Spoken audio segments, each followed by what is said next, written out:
La memoria es un proceso mental que nos permite almacenar, procesar, retener y recuperar información sobre acontecimientos pasados.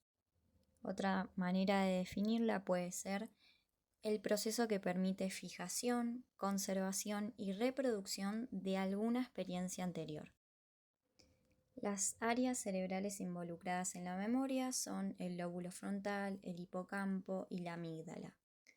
La memoria no es como una grabadora. A diferencia de lo que solemos pensar, la memoria no funciona como un video o grabadora que almacena eventos exactamente como sucedieron.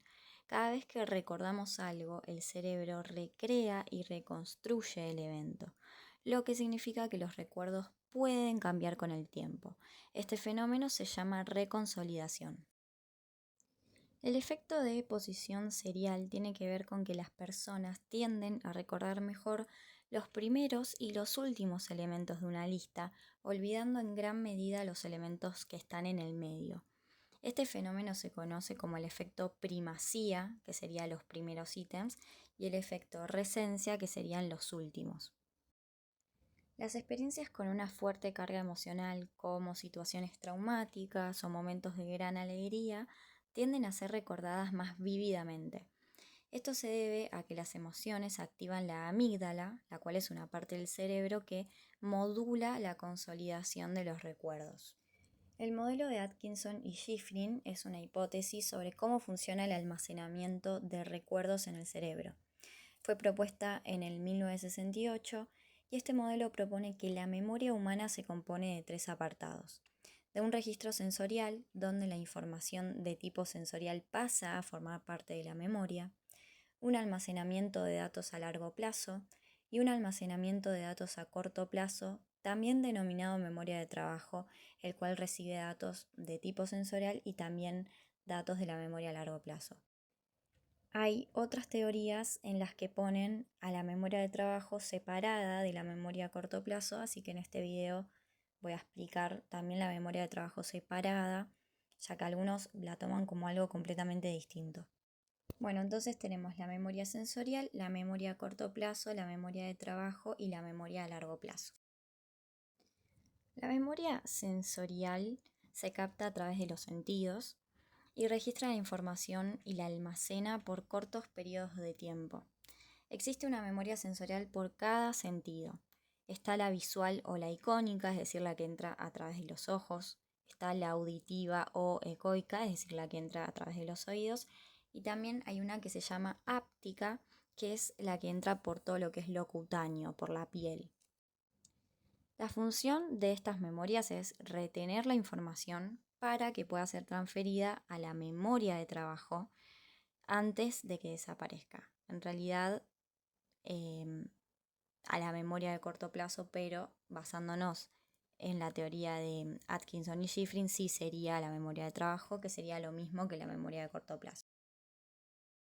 La memoria a corto plazo es un conjunto de sistemas de almacenamiento temporal.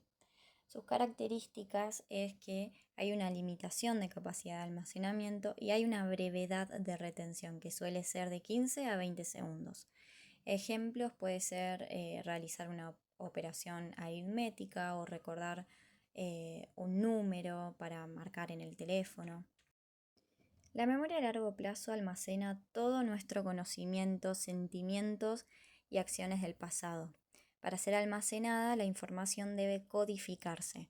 Y las principales características son que tiene una gran capacidad casi ilimitada y una gran duración también casi ilimitada.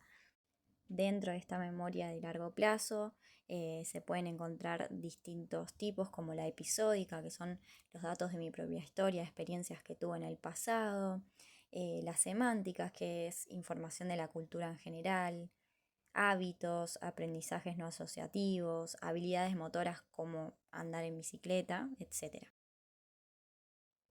Bueno, luego está la memoria de trabajo que no la utilizan Atkinson y Shiffrin, ellos no la nombran, pero sí están Baddeley y Hitch, que son dos psicólogos ingleses que fueron los primeros en utilizar este concepto, en 1974 aproximadamente. La memoria de trabajo es un sistema de memoria que almacena y procesa temporalmente información para realizar tareas cognitivas complejas, como por ejemplo hacer una operación matemática. Es muy importante hablar también de las fases de la memoria, las cuales son codificación, almacenamiento y recuperación. La codificación es cuando uno escucha y transforma los estímulos sensoriales para poder almacenarlos. El almacenamiento es cuando ya se consolidó esa información previamente codificada. Y la recuperación es cuando esa información ya almacenada se puede traer a la memoria de corto plazo. Bueno, la memoria no solo se habla en la psicología cognitiva o en los otros tipos de psicología, sino que también se la nombra en lo que es el conductismo. En este caso vamos a hablar de la memoria por condicionamiento clásico. Este es un tipo de memoria asociativa en la que un organismo aprende a relacionar dos estímulos, uno neutro y otro que provoca una respuesta automática o refleja. Este tipo de aprendizaje fue inicialmente descrito por el fisiólogo ruso Iván Pavlov. Y esta forma de memoria juega un papel importante en comportamientos automáticos, fobias, reacciones emocionales y hábitos. No requiere de un esfuerzo consciente para recordar, ya que se basa en la asociación inconsciente entre estímulos y respuestas. En el condicionamiento clásico se presenta un estímulo neutro, como puede ser el sonido de una campana, junto con un estímulo incondicionado, que puede ser la comida, que provoca una respuesta natural o incondicionada, por ejemplo, salivar. Después de varias repeticiones, el estímulo neutro, por sí solo, sea la campana, provoca la misma respuesta. Entonces ahora esta respuesta va a ser llamada respuesta condicionada. En este caso, el organismo ha aprendido, entre comillas, que la campana predice la comida, y la memoria de esta asociación se forma mediante el condicionamiento clásico. Hay distintas teorías de cómo recordamos y qué es lo que recordamos. Está el efecto de primacía y recencia, que tiene que ver con que recordamos mejor lo aprendido en primer y último lugar, lo que ya hablamos en el principio del video.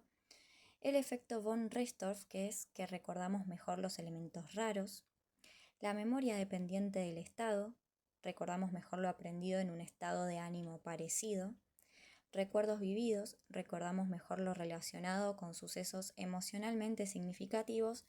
Y llenamos los huecos, que quiere decir que nos inventamos el material que falta para que los recuerdos sean coherentes. El olvido nos ayuda a deshacernos de lo que ya no nos es útil y de lo que nos provoca malestar.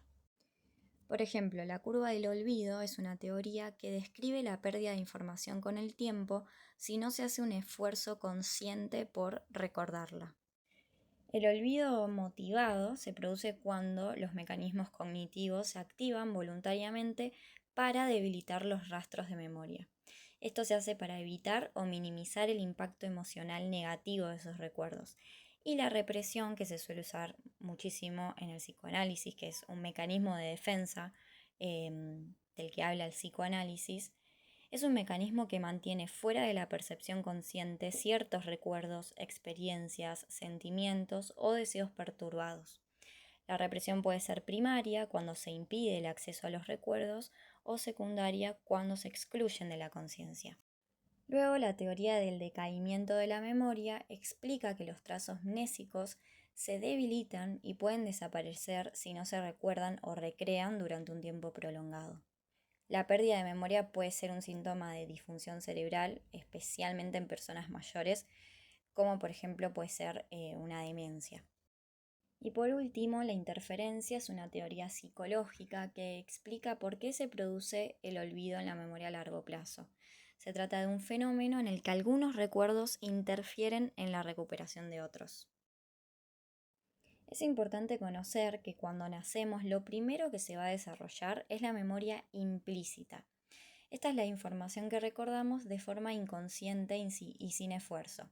Y luego, la explícita, la cual se desarrolla a partir de los 4 meses, es la que se recuerda de forma consciente. Por ejemplo, la memoria implícita sería cuando ya sabemos andar en bicicleta y lo hacemos de manera implícita sin estar pensando en el proceso. Entonces, como dijimos, al nacer se va a desarrollar la memoria implícita y procedural. A los 4 meses, la memoria explícita, a los 6 meses el priming, que va a ser la repetición, a los 12 meses la codificación y a los 4 años se va a ir dando el perfeccionamiento de la memoria.